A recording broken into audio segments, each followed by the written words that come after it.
सुनाओ आ रही है रिन्यूएबल टेक्नोलॉजीज लिमिटेड। अब देखिए 972.60 का प्राइस चल रहा है एंड बहुत हायर साइड से ये स्टॉक टूटा है एंड यहाँ पर सभी यही जानना चाहते हैं कि क्या ये अपना ऑल टाइम हाई वापस से अचीव करेगा। Hi, this is Dev and watching traders diary.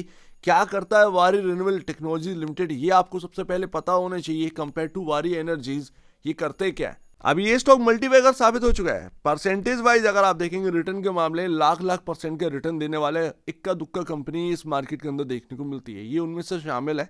But अगर आप देखेंगे कि 2900 या 3000 के आसपास का जो टॉप बना है, क्या ये अचीवेबल है, वापस से अचीव कर सकता है या फिर टॉप बन चुका है, अब नहीं देखने को मिला। मैं ऑलरेडी 2500 पर जब ये था तभी मैं कंसर्न जगा रहा था आपके सामने कि ये जो काम करते हैं, तब सोलर में बूम था। आप देख रहे होंगे जहां पर भी सोलर का नाम लगा हुआ है वो स्टॉक चल लगे। तो ये 2500 के आसपास था। मैं आपको काम समझाने की कोशिश कर रहा था कि ये काम वो नहीं कर रहे हैं जिसकी डिमांड है आज मार्केट के अंदर। आप देखेंगे इनका जो है एक जो पेरेंट कंपनी है वारी एनर्जीज, वो लिस्टिंग के बाद कितना वैल्यू रख रही है वो आप समझिए। तो यहाँ पर गलती सारी चीजें हो रही थी, कंफ्यूजन बहुत पैदा हो गई थी शेयर होल्डर्स में। रिटेल शेयर होल्डर समझ ही नहीं पा रहा था कि ये कंपनी करती क्या है, बस चले चला जा रहा है एंड उसके बाद बनता है टॉप।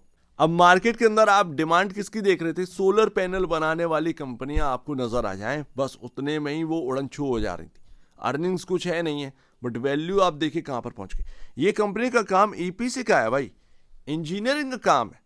जस्ट लाइक आपने वारी एनर्जी से 1 गीगावाट का पैनल ले लिया, आपने कहा 1 गीगावाट खैर बहुत बड़ी बात हो जाती है, 100 मेगावाट का भी आपने पैनल ले लिया, उसको लगाएगा कौन, वारी रिन्यूएबल टेक्नोलॉजीज। इनका काम इंजीनियरिंग का है, वो आपको फिट कर देंगे सारी चीजें। घर में अगर सोलर पैनल लगना है ना, वारी रिन्यूएबल वो भी करके देगा, सोलर रूफटॉप, ठीक है ना। तो इस बात को आप समझिए, ये इंजीनियरिंग कंपनी में आती, कंस्ट्रक्शन कंपनी में आती है भाई, ना कि ये सोलर पैनल बनाते हैं। यही बात उस वक्त कंफ्यूजन पैदा कर रही थी। स्टॉक लगातार चले जा रहा था तो लोग इन्वेस्ट करे चले जा रहे थे कि बस यही है, रिन्यूएबल लगा हुआ है, रिन्यूएबल लगा हुआ है। रिन्यूएबल सोलर पैनल वाली कंपनियों की डिमांड थी, ना कि इसकी। अब अगर आप देखेंगे तो सेल्स कितनी है, मार्च 2025 ये Q4 में आपका 477 करोड़ का यहाँ पर ना सेल्स पहुंच गया ना।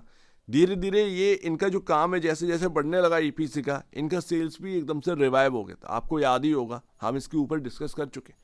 तो यहाँ पर आप देखेंगे कि जो 477 है साल का, यहाँ पर ना 1500 से 1600 करोड़ का सेल्स यहाँ पर हो रही होगी, बट वैल्यूएशन कितनी थी, 30,000 करोड़ के आसपास की वैल्यूएशन पहुंच गई थी। आप ये बताइए कि आपका जो कंस्ट्रक्शन कंपनी है उनकी आपने वैल्यूएशन देखी कि कितनी है। भारी वर्किंग कंपनी भी यहाँ पर ना 30-35 हजार करोड़ के आसपास का वैल्यू रखती होगी, इससे ज्यादा का उनके पास वैल्यू नहीं है। आप यहाँ पर ना चले जा रहे हैं तो कहीं ना कहीं धक्का ले गई। वो चले जा रहे हैं ना, उसमें क्या हुआ, नंबर ऑफ शेयर्स बहुत कम थे, जिसकी वजह से ये स्टॉक लगातार दौड़े चले जा रहा है। शेयर्स थे ही नहीं मार्केट के अंदर अवेलेबल, उसका बेनिफिट बहुत सारे लोगों ने उठा लिया। कुछ यहाँ पर ना फंड्स वाले भी आप कह सकते हैं कि उसका बेनिफिट उठा के चले गए। ये सारी चीजें हुई है वारी रिन्यूएबल टेक्नोलॉजीज के स्टॉक के अंदर। नंबर ऑफ शेयर्स बहुत कम, यहाँ पर बेनिफिट उठाया गया जमकर। एंड अभी भी जो नेट प्रॉफिट आया है 4 क्वार्टर का, आप मिलाकर 258-300 करोड़ के आसपास बैठ रहा होगा। आप ये बताइए कि कैसे 30,000 करोड़ की वैल्यूएशन कैसे यहाँ पर सस्टेन कर रही होगी। अगर ये सोलर पैनल वाली कंपनी होती, चलो मान भी लेते हैं कि हाँ भाई एकदम सस्टेन कर जाएगा, बट ये ईपीसी कंपनी है। ईपीसी कंपनी में इतना आपको वैल्यू नहीं देखने को मिलेगा। एसडब्ल्यू सोलार देखा है, उसका यहाँ पर कितना वैल्यू आपको देखने को मिल रहा है, वो आपका वारी रिन्यूएबल से भी कम का यहाँ पर ना मार्केट कैप रखता है। एंड जब ये 3000 के आसपास का था ना, आप देखेंगे कि पी रेशियो इतना नहीं देखने को मिलता था, इससे भी 100 के अब देखने को मिलता था। एंड उससे बड़ी बात, प्राइस टू बुक वैल्यू आपका बहुत ज्यादा देखने को मिलता था। आज की डेट में ये Q4 के बाद price to book value 22 time पर है और स्टॉक गिर भी चुका है। आप सोचिए कि कितना हैवी बल्कि प्राइस टू बुक वैल्यू पर ये ट्रेड कर रहा था। केपीआई ग्रीन एनर्जी इससे लाख गुना बेहतर था, उधर भी गिरावट है, इधर भी गिरावट है, हर जगह गिरावट का दौर ही देखने को मिल रहा है ये ईपीसी बिजनेस में। बाद में लोगों को समझ में आया कि ये ईपीसी है क्या, जब सोलर पैनल स्टॉक लिस्ट होना स्टार्ट हुए। तो अभी भी स्टिल महंगा है, बट हाँ अगर आप देखेंगे केपीआई ग्रीन एनर्जी और वारी एनर्जीज दोनों एक ऐसी वैल्यूएशन पर आ चुके हैं जो बहुत ज्यादा खराब नहीं है।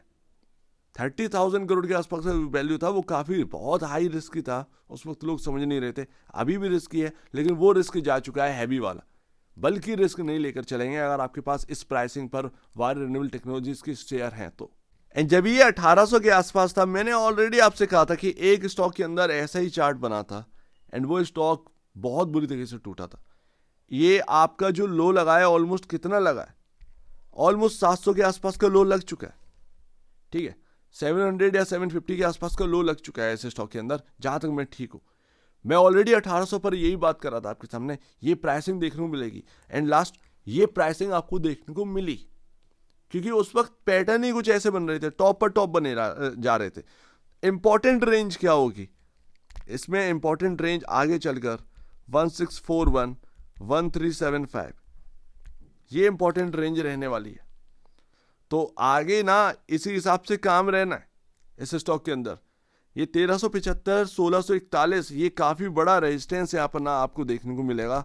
आगे जब भी ये टच करने की कोशिश करेगा इस प्राइसिंग को, ये आपको देखने को मिलेगी। बट अभी के हिसाब से ना ये 3000 का जो आप बात कर रहे हैं, ये जो फाइनेंशियल आज के टाइम है, तब तो सारी चीज़ें चली आ रही थी। अब वही बात है ना, देर में आँख खुलती है। आँख तब खुलती है जब स्टॉक गिरने लगता है, तो वही सारी चीज़ें हुई हैं। इसमें जब गिरावट आई ना तो फिर बहुत सारे रेजिस्टेंस बनते चले गए। फाइनेंशियल वो सपोर्ट नहीं कर रहे हैं कि भाई 3000 आप हिट करते हैं। ऐसे में फिर पावर कंपनियों को क्या होगा।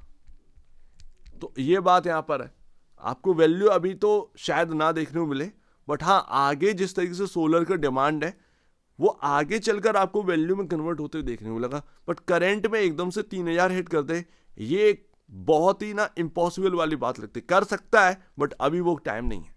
एंड लास्ट यहाँ पर अगर आप देखेंगे मूविंग एवरेज क्या कह रहे हैं, मूविंग एवरेज कह रहे हैं कि भैया यहाँ पर जो ग्रीन लाइन है ये आपका है 867 के अराउंड, 867 का प्राइस, ये आपका काफ़ी इंपॉर्टेंट है। वहाँ पर आपका 50 डे में आप 1200 के आसपास गए, 1200 के आसपास से टूटने स्टार्ट कर दी, जबकि मार्केट चल रहा है, ठीक है ना, तो कोई कमी नहीं है, मार्केट में चल रहा है। तो मेरे ख्याल से अभी काफ़ी इंपॉर्टेंट लेवल के ऊपर ही चल रहा है। आपको जो भी है, मैं यहाँ पर यही कह सकता हूँ कि आप 3000 के बारे में मत सोचिए। अगर आपने ट्रेड लिया है इस स्टॉक के अंदर, आपने सोच रखा है कि नहीं भाई मैंने इन्वेस्ट किया है, आप सिर्फ इसके लो पर यहाँ पर ना ध्यान दीजिए। ये जो लो लगा है ना 760 के अराउंड का इसमें लो है, जो भी लो है 760 770 जो भी लो है आपका, उसको इम्पोर्टेंट मान करना आपको टिके रहना है। अगर वो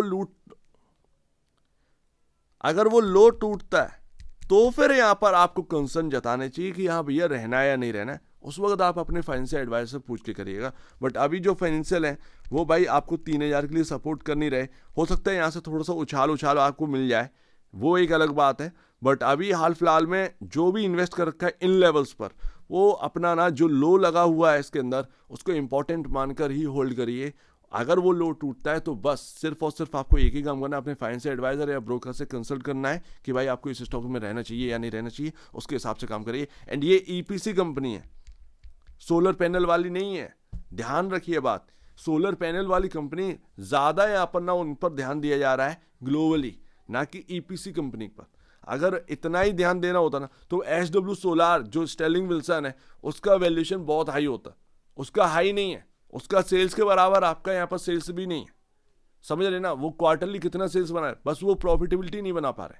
तो वो आप समझिए ईपीसी कंपनी है, ये सोलर पैनल बनाने वाली कंपनी नहीं है। इनका काम अलग है, सोलर पैनल वाली कंपनी का काम अलग है। तो एक बार निवेश से पहले या बेचने से पहले अपने ब्रोकर एडवाइस से जरूर सलाह लीजिएगा, या खुद की स्टडी करेगा, उससे बेहतर कुछ भी नहीं है। खुद की स्टडी मस्ट है। तो आप दीजिए मुझे अपडेट देखेंगे, वो तो धन्यवाद दोस्तों।